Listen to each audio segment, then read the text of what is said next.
All right, I am just getting us live on Facebook here. Awesome. Thanks everybody for joining us. For those that join us pretty regularly, you remember that we did not have Mandy in November because she was on her honeymoon. We are glad to have her back today for our December last webinar of the year. God, I wish I was still on my honeymoon, Sam, especially today. It's 39 degrees and wind gusts of 30 miles an hour here in St. Louis. Oh gosh. I wish I was back in the Caribbean for Yeah. sure. We always get your weather about 2 days later. I was looking at the forecast and we do have cold wind coming our way. I just hope it skips us for the weekend. Before we dive into our cybersecurity and winning big in 2026 content though, what was the best moment of the honeymoon? Um, my sister getting engaged. I didn't know if you were going to pick that or the airplane over the beach. My sister got engaged as the plane was flying over the beach. Oh my gosh. So yeah, so So both. it was amazing. The Maho beach experience in St. Martin is just the craziest. It was a bucket list item for me. So it was really amazing. And then my brother-in-law to be and I schemed and we had it set up for him to pop the question to my sister. So it was amazing. The whole trip was good. My dad and my brother and his wife and my dad's girlfriend and my sister and her fiance now, they joined us on our honeymoon. We did a 7-day Royal Caribbean cruise and it was just amazing. Not a conventional honeymoon, but No, not a conventional classic honeymoon. Mandy. Classic Mandy. I'm not a conventional person, I guess. Nope, and family's everything. So yeah, I Yeah. followed along while you were on that trip. It looked absolutely epic, and so happy for your sister too. That's great. Thanks. Let's Yeah. get in now to talking about creating a checklist for you guys. So again, like Sam said, I know this is one of the busiest times of the year for your firms. You're juggling year-end close, you're planning for tax season, trying to keep the clients happy, and then to top it all off, you also have holiday festivities. So we really appreciate you taking the time to join us today for a cybersecurity checklist to help you with your year-end closing and preparing for the upcoming busy season. A couple of quick housekeeping items before we dive in. The chat is open and questions and answer. You can always put a question in there. We can either answer it as we go. If not, we will have some time at the end of the webinar to answer questions for you. And then tomorrow I will be emailing you a copy of the deck so you don't have to worry about taking a bunch of notes down. You can just pay attention and you will get the deck tomorrow. So, with that, let's jump in. The reason why we focus on the end of the year so much is because we know that this is one of the busiest times. You're handling more data than usual. You have year-end financials, W-2s, 1099s, payroll reports. There's more email traffic with people needing approvals from you. People are working remotely, they're working late, they got the holidays on their minds. So, really, everyone's just tired. And that's exactly what cyber criminals are looking for. They know that you are the center of money movement and sensitive data. So, that's why they're attacking you. And that's why it's so important for you to tighten up your cybersecurity, just really to reduce risk and to protect your firm's reputation. Our goal for today is we hope that by the end of this session that you are going to be able to walk away with a checklist of things that you can do for your firm today to tighten up that security. We want you to recognize where your gaps might be, and we want you to have a few questions to ask your IT provider or your MSP so that you're not just hoping that they're actually protecting you. That's right, because cybersecurity isn't just about antivirus anymore. There's a lot of Right. layers to it, and a good strategy for protecting your firm, protecting your firm's and clients' data is going to be multifaceted. So we're gonna dig in on what we feel is the most important and often overlooked areas.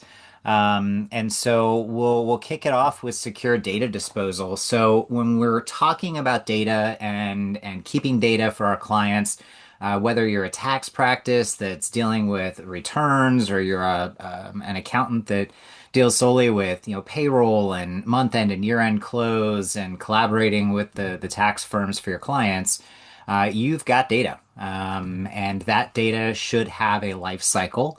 You're required to keep data for certain periods of time, certain kinds of data, and so understanding what the life cycle for the different kinds of data is so important. One of the areas there is also going to be storing it where it belongs, not just where it lands. Data sprawl. So when we talk about data and data landing in places, I'm so guilty of this personally. I know I've got multiple OneDrive accounts for myself, and then I've got my local machine, and then I've got my iPad. And gosh, Mandy, I put stuff everywhere. I am not great at this, but this is an important detail for businesses. Less so for me personally, definitely for businesses. Making sure that we've got a good strategy. We're putting data where it belongs. It's centrally located. We don't have duplicates all over the place because the more we sprawl out that data, the more duplicates we have, the more risk we have. So we want to make sure that we've got a good data strategy. And I was talking with somebody about this recently, and it was a colleague, and he said, "Yeah, I'm not great at it either, but what I do is I block a little bit of time every week, and I dump everything more or less in the same spot, and then I'll go through and I'll put it where it belongs." So, I'm not taking the time to do it necessarily right when it comes in, but I do make time for myself to go and put it where it belongs so that I stay organized and I don't get a cluttered mess, and I can find things pretty easily. That's actually a really great idea. Yeah, I thought it was a That must great have tip. been a type A person. Well, well, it was Nick. My Nick. Well, yeah, Yeah, there there you you go. go. Type A person. So another one's going to be around, matching your retention to your regulatory requirements, and this is where firms start to see some separation between big firms and smaller firms. So larger firms that have a nice robust in-house IT, or they've got a great big managed service provider. They might be a little better at this than some of the smaller firms, and you don't have to get this fancy, but just know that there is automation that can be leveraged for this for you. So there are ways to set up some labeling based on the classification of the data, and that's typically around what's in it, what kind of personally identifiable information or PII is in it. Is it client specific? Is it for internal use? Is it regulated? And so you can set up rules that go out and discover that information automatically, label that information automatically, and then there can be life cycle rules set up to delete that data.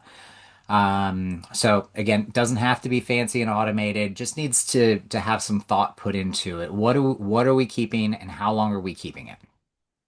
A story that I share every year, and I'll continue to share it as long as it's relevant, is about a client of ours. They became a client after this happened, but they were a keep everything firm. Why not? They had cloud storage, they kept it all. And unfortunately, that meant that they were also keeping data that they were no longer legally or contractually obligated to keep. And they had a cyber incident that exposed data from clients that had offboarded years, if not a decade prior. And it was a really uncomfortable position for them to be in, to have to notify those clients that had offboarded from their firm years and years and years ago that they no longer were really required to keep that data for, which had been exposed. So just keep that in mind. The more data we keep, the more risk we have. So we really want to lock it down to just what we are regulated to keep. And I know that can be scary. I hate hitting delete on files. I know most of my accountant friends hate hitting delete, but just give it some thought, talk about it in your firms, find out what your current data life cycle strategy is. If there isn't one, maybe start small. Start small and just do a semi-annual cleanup, maybe. And then you'll build into an enforcement strategy, and if you get a little fancy down the road, you might even automate most of that. The next one's going to be around hardware. This is one that's sometimes overlooked. I know, especially with the smaller firms that I've talked with, budget is always a thing, and there's always a question of, do we allow our employees to bring their own devices? Are we providing devices? Are we using virtual desktops? So when we're talking about a hardware replacement strategy, we're talking about hardware that the firm is providing and managing. So what we want to see here is typically a replacement cycle. So you're budgeting for it. You know how old those laptops and desktops are. You might have a little spreadsheet, an inventory of your assets that shows who's assigned to the device, when does the warranty expire, what's the operating system, and we want to be replacing those laptops typically every 3 to 5 years as a good benchmark. And the reason for that is that the new hardware typically has new chips that have new security protections. And the other side of that is going to be that the older the machines get, the more sluggish they get, and sluggish machines mean less productive time for your employees. So, balancing all of that between budget and performance and security becomes really important, especially as it relates to our hardware that we're maintaining. The same is going to go for physical servers if we have on-premises servers or if we have firewalls or switches that we're using to manage our networks. Our network hardware replacement life cycle should typically look like every 4 to 6 years on average. So the same thing, you could plug it into that same spreadsheet if you don't have a managed service provider managing all of those assets for you. You want to make sure that they stay current on their licensing, that they are business class. And if possible, you really want those to be managed. You want to make sure that those patches are being applied because those patches are what are going to protect us from outsiders trying to break into our networks. So keep all of that in mind as we're thinking about hardware as well. Peripherals, you guys know when to replace those mice and those keyboards, right? They stop working, we replace them. So those are a little less critical, but as far as our hardware is concerned, we're definitely looking at laptops, desktops, servers, network hardware, and even that UPS, so that uninterruptible power supply, that extra little battery that keeps your Wi-Fi on when your power blips off for a few minutes. You want to make sure that those stay in good repair as well. Typically, the UPS life cycle replacements every 5 or 6 years. So you're starting to see a trend every 4 to 6, 5 to 6 years for most of your hardware. And what's great about having a strategy for that means you can budget for that. So being able to have a clear inventory of everything the firm owns, when it was put into use, when that warranty is up, and then scheduling replacement on a quarterly or annual basis is a great way to budget. And end of year is a perfect time for doing that because for most of us, we are wrapping up our 2026 budgets if we haven't already. Very nice. All right, let's go on to the next item on your checklist. Let's talk about access permissions. One of the biggest security gaps that we're seeing in accounting firms is over permissioned users. We actually even experienced this here at Visory. I think I've shared this story with you probably multiple times because it's one of my favorites. One of the staff members on the client billing team was actually doing data sprawl cleanup and going through her folders and saw that she had access to the sales folder and marketing folder and decided she didn't need that, so she deleted it, which then deleted it for everybody in the company. So, really, not her not having access to the sales and marketing folder would have delete that. Most breaches don't start with a sophisticated hack. They start with someone getting into the wrong account or having too much access once they're in it. Year end is the perfect time to access what's across I'm sorry, to access who has access. Still saying Mhm. that wrong across all your systems. You want to look at your QuickBooks, your hosting environments, your email, your document management, payroll platforms, and any third-party apps. And what you want to look for is to see if you have former employees that are still active, contractors who no longer work for you if they're still active, staff members who changed roles and maybe don't need as much access as they used to, or people that have shared passwords and logins. This is really your chance to clean house, tighten things up before the busy season is upon us. A principle that we always tell our accounting firms that we work with is least privilege access is best. So, to put that simply, if your staff member doesn't need it, access to that thing, that system for every day, then remove it. Nothing more. They only need to have access to what they need to do their job every day. So a bookkeeper does not need to have admin access. An intern doesn't need to have access to your client's social securities. Client billing doesn't need to have access to sales and marketing stuff. By just doing this easy task, it's going to dramatically reduce the damage that can be done if a password is stolen or a phishing attack happens within your firm. Yeah, But it's a great point, Mandy. And yeah, and it's and I guess the thing that we always try to drive home is that when we're communicating those changes too, it's the important to communicate to our teams that this has nothing to do with you trusting them or not trusting right? them. It's about minimizing the blast radius in the event credentials are stolen through a phishing attack or someone that's brand new in the company or that intern scenario that you talked about, Mandy.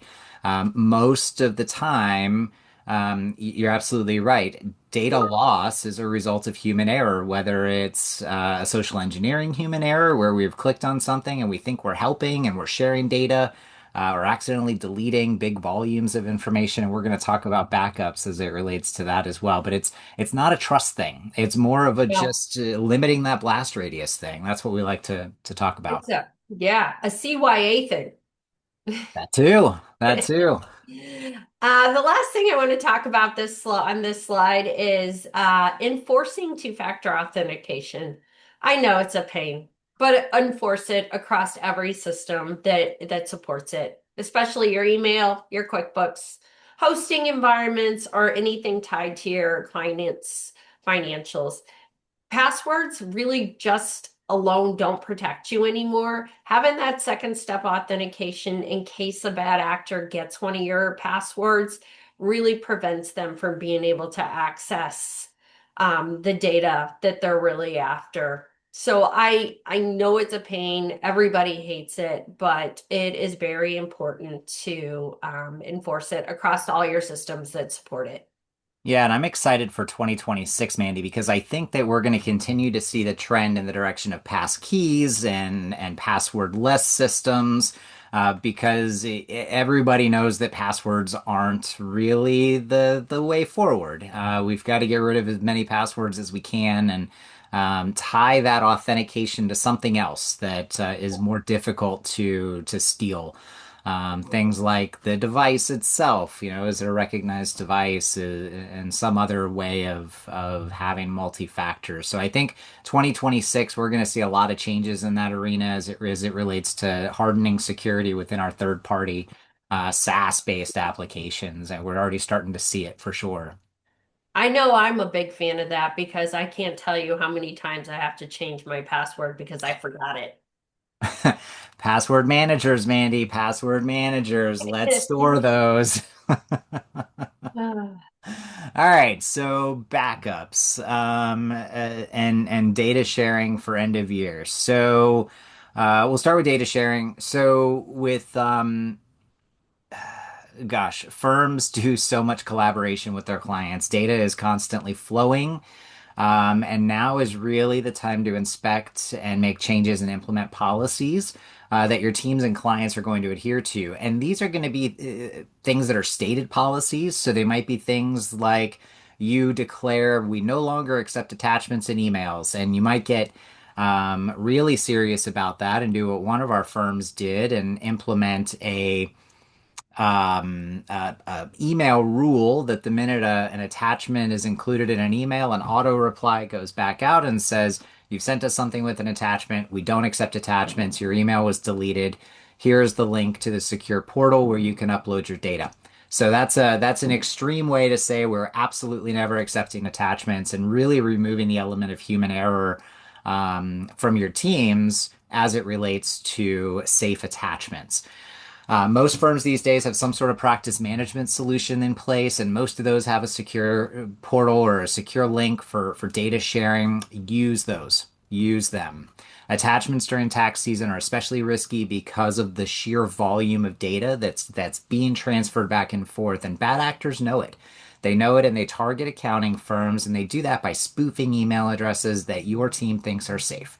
So there's going to be emails that come in that look like they're coming in from Mandy, and they've got an attachment that looks like something you might have been waiting for, and we click on it, and the next thing you know, we've got some sort of malware that's trying to be installed on machines. So don't put yourselves at risk for falling for it. Just take that human error element out of the picture as it relates to data sharing and just set up those policies. It might be a stated policy, like I said, it might be a technology driven policy, like what I talked about with that email auto reply and deletion rule. It might be a reminder to all of your clients about how to use your portal and maybe get them a quick tip sheet on how to use it securely to take any of those questions and confusions out of the picture. So think about that. Think about how data is going to be accepted by your firm and make sure you communicate that policy with your team, whether it's just a helper during the busy season or if you've got a firm of 15 that's actively dealing with client data. Just decide what the policy is going to be and roll it out. This is the right time for that. All right, phishing. Phishing still remains one of the most common ways that firms are getting breached. And it's really not because you're being careless. Attackers have just gotten so good at phishing emails today, especially with the assistance of AI. They really can make things look like it's not just spam anymore. They are really, I mean, they're just really good emails. During the end year and into tax season, they intentionally target accountants because they know you're moving fast and dealing with high volumes of email. We're seeing a huge rise in specific accountant focused emails, fake Intuit or QuickBooks login alerts, emails requesting W-2s and payroll updates, CEOs or client impersonation asking to wire transfer funds, and secure document links that appear to come from clients. And with the assistance of AI, these look like emails that you would handle every day.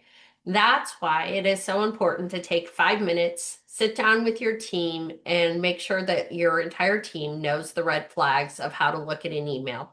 If the email comes in and it's an unexpected request for some sort of sensitive data, that should be a red flag. If it has urgent or emotional language in it, like ASAP, don't tell anyone, client is waiting, red flag number two.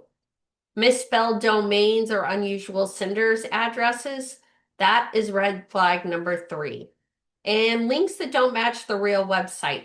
So make sure you hover over those links and make sure that the link is actually what you're expecting that website to be.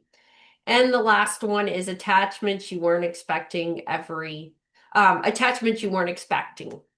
Like I said, 5 minutes with your team or just sending out an email so that they can review these five red flags right before busy season is going to be a huge benefit for you. The next thing is encourage a pause before you click culture in your firm. Make sure that everyone feels okay to double check if this email was, supposed to come to you. Make sure they know it's okay to call a client to confirm that they want to do that wire transfer. Actually, that should be a part of your policy and procedure. Anytime there's a wire transfer, there should be a phone call to confirm that.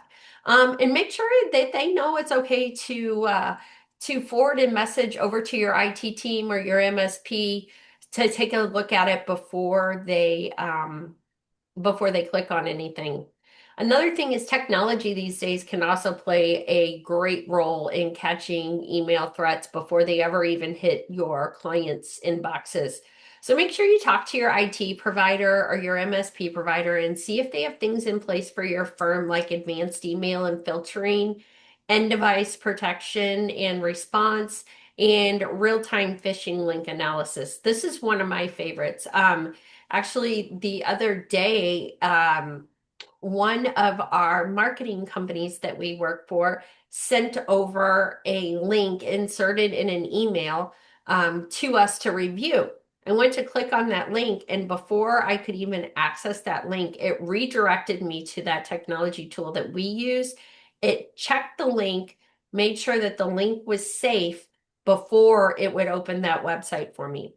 I mean, there is a lot of great technology out there. So make sure that your IT provider or your MSP provider is has got that technology in place for you. It's not expensive and it's going to save you a lot more money in the long run if you were to ever have a breach.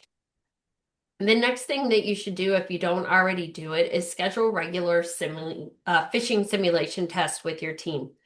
It's a safe way to train your team, but then also help you identify a couple of team members if they need a little bit extra support in making sure they know how to recognize a phishing email. Your employees are your first line of defense for your firm, so pairing them with the um, right tools that they need as far as education and awareness on phishing email attacks, and then also making sure that your IT or MSP provider has the tools put in place can really dramatically reduce the chances of you having a phishing attack during the upcoming tax season. Yeah, and I think you've brought up a couple of really good points today, Mandy, that I want to pause and just come back to because I know that today's webinar isn't about add-on services that we're recommending firms go out and buy, but you did touch on the advanced mail filter, and so I want to double click into that for a second. Just because you mentioned it can prevent emails from ever landing in the inbox in the first place that could be malicious. But Yeah. not only that, my daily quarantine report that I get typically has between 60 and 90 emails that it's generating the report and it's telling me, "Hey, we didn't give you any of this stuff. Here's a list of it in case we were wrong." And so that's, an average of 75 or 80 emails a day that I don't have to do anything with. I don't have to make a decision about. It's not distracting me from my priorities, and Right. it's just gone. None of that Yeah. junk, that gray mail is what it's called in the industry.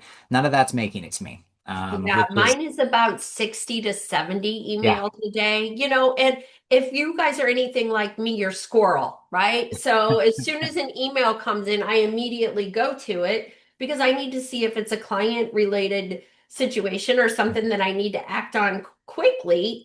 I know that I don't need to be like that, but that's how my brain is wired. So, having 65 additional emails come in every day where I'm going squirrel, it really just gets you off your focus. So I agree with you yeah, 100%. It is yeah, really nice to not have that yeah. noise. Yeah, absolutely. So reducing the noise, reducing the non-productive email in the inbox is another great benefit of having an advanced mail filter. And we can talk with you about what we use if you guys are interested. And then back to the cybersecurity awareness training and testing.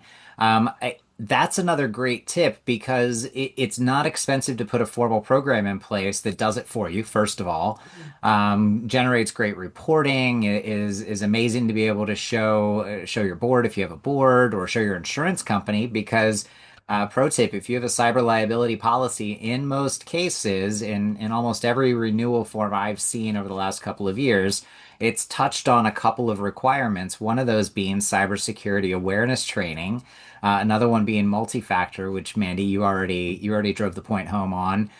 Right. And then what's the other big one? MFA, awareness training. Oh, And threat device hunting. protection. That's right, threat hunting. So I know today's not going to be about threat hunting as much, but that's another biggie is making sure that we've got a next generation antivirus that's running on those endpoints that our staff are using, so that if all else fails, we've done our awareness training, we've got our mail filter, something slips through, we click on a link, malware is installed. Now we've got that last line of defense, which is that antivirus, that advanced AV that's going to quarantine and remediate that risk. So again, we said it at the top of the hour. Cybersecurity isn't just about technology all the time. In this case, we are talking about tech, but it's a multi-layered approach that provides the best defense. So Yeah, that cybersecurity awareness training though is just so critical, and what a great investment. It pays dividends based on the research that we've seen. All right, so I'll get off that soapbox. We'll move on to my other favorite soapbox, which is about backups. Another story that I like to tell is about a controller at a construction company, and that construction company had their data in-house, and the controller decided that they no longer wanted to work for that company, and on their way out the door, they deleted everything. No worries though, right? The business owner said, no worries, we've got backups. No one had been periodically testing the quality of those backups and their ability to restore. And so the earliest backup they could get to was 18 months old, and this was a few weeks before an audit. So backups are critical, but more important than having backups is testing backups. And so that's something that we like to talk about. A firm's ability to recover is so important. A couple hours of downtime in June is going to feel a lot different than downtime in March. And so knowing how long we might be down in the event of a system failure, a hardware failure, a cloud server misconfiguration, a laptop hitting the bricks, knowing how long it'll take us to recover is important. Even things like accidental deletion. Mandy, you talked about data hygiene and data lifecycle management, but the backup is really what allowed us to recover all of that mission critical information on our end. So remember that Microsoft, Google, they're not backing up your data to that end. So while they're going to keep their platforms up and running, there's no guarantee that your data is necessarily going to be kept intact. So another really inexpensive thing that can be implemented in firms is going to be a backup of that data, including your mail, your calendars, your contacts, your groups, all of your Google Cloud or SharePoint and OneDrive data. Really inexpensive third-party tooling can be layered on there to give you some more peace of mind to know that you'll be able to recover that information in the event of any of the possible disasters that we talked about, like hardware and system failures, deletion, even ransomware. So making sure that we've got those backups and understanding how long it will take us to recover becomes really important. This RPO, RTO slide that we have, uh, this we talk about really more when we're talking about servers and whether or not we'd have to rebuild things. But this can also apply to your cloud data as well. So making sure QuickBooks Online has a backup, for example. So if your clients aren't using QBO Advanced, we've got them on the one of the lower levels, then we might want a third-party backup solution for our QBO as well. This not only saves you from a lot of heartache if we need to go back and undo something a client did, but also gives us restore, point in time restores, which can be really important for a variety of reasons. So, backup and disaster recovery, have backups everywhere that you can, and make sure that you test those backups. More importantly, that's going to be the key there to a good backup strategy. And year end is really the perfect time to seek out those gaps and figure out what we're going to do to fill those gaps. And risk management, so vendor risk management, we've been talking a lot about how we use a lot of software as a service when we're talking about SaaS-based solutions. QBO is an example. Microsoft is an example. Google's an example. Microsoft and Google have their security attestations available on their websites. The same is going to be true for most of your other third parties. They have information about their incident response, about their disaster recovery, about their policies, about your data, who owns it, if they're using AI, if they're training on it. And so it is perfectly okay. In fact, I'd highly encourage you to ask questions of your third party vendors. Ask them to provide information on how they're protecting your data, how they plan to recover your data in the event that they have some sort of a system outage, and who else has access. So are they providing third-party access to your data? What kind of third-party access do the vendors directly have, and how can we limit that? Because again, it's all about limiting the blast radius. So if we have let me think of a good example. Oh, perfect example. So within Microsoft, there's a concept of a global administrator, and it's exactly as bad as it sounds. It's access to absolutely everything. And in years past, that was the default role that a managed service provider like Visory would get. We would get a global administrative access. And so our frontline technicians would use that to go in and troubleshoot and do anything else. Microsoft rightfully said, well, wait a minute, we might need to do something different here and start to peel back who can have global administrator access. And let's get a little more granular about those permissions. And so a ton of roles were introduced. And so now MSPs like Visory can say, okay, our frontline techs need access to A, B, and C roles to effectively support our customers. And then elevated permissions might be needed for this other type of role who's going to be managing subscriptions and dealing with Azure. So the concept of least privileged access applies not only to data, like Mandy, you were talking about, Mhm. when we're talking about our firm and managing access to spreadsheets and PowerPoints and tax returns and month-end and year-end close documentation, but it also applies to vendor access inside of our SaaS-based software. So it's perfectly okay. Highly encourage you to ask questions about who has access, what kind of access they have, because with all of that, you're building documentation on your end too. So not only do your vendors have documentation that they're maintaining and they can provide to you, but how are you also going to keep track of everything that you're doing? That comes down to really your written information security plan. Right. Yeah. And your written information security plan, or WISP, it is usually referred to, is essentially just your playbook on how your firm protects its client data. It outlines your policies, procedures, and how you handle across technology across your firm. For accountants, the WISP is not just a good idea anymore. It's actually a regulatory expectation now. So the IRS 4557, FTC safeguard rules, and then as Sam was mentioning earlier, cyber insurance carriers are now also requiring for accountants to have a written information security plan put in place in order to get the renewal on their insurance policy. And having a WISP is not something that you can just do once and put it in the drawer and forget about it.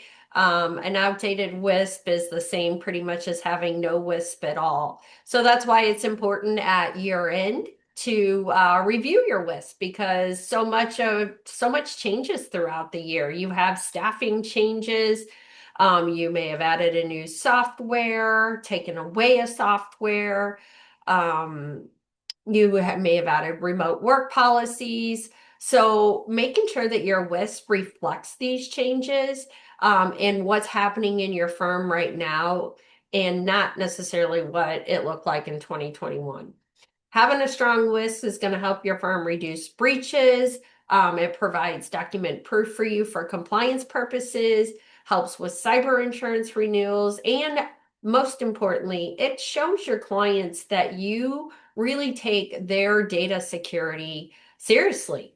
If you don't have a WISP, or if you think that yours might need to be updated, we do have our template up here. You can scan that QR code. It's going to give you a template. It'll show you how to start building your own WISP for your firm.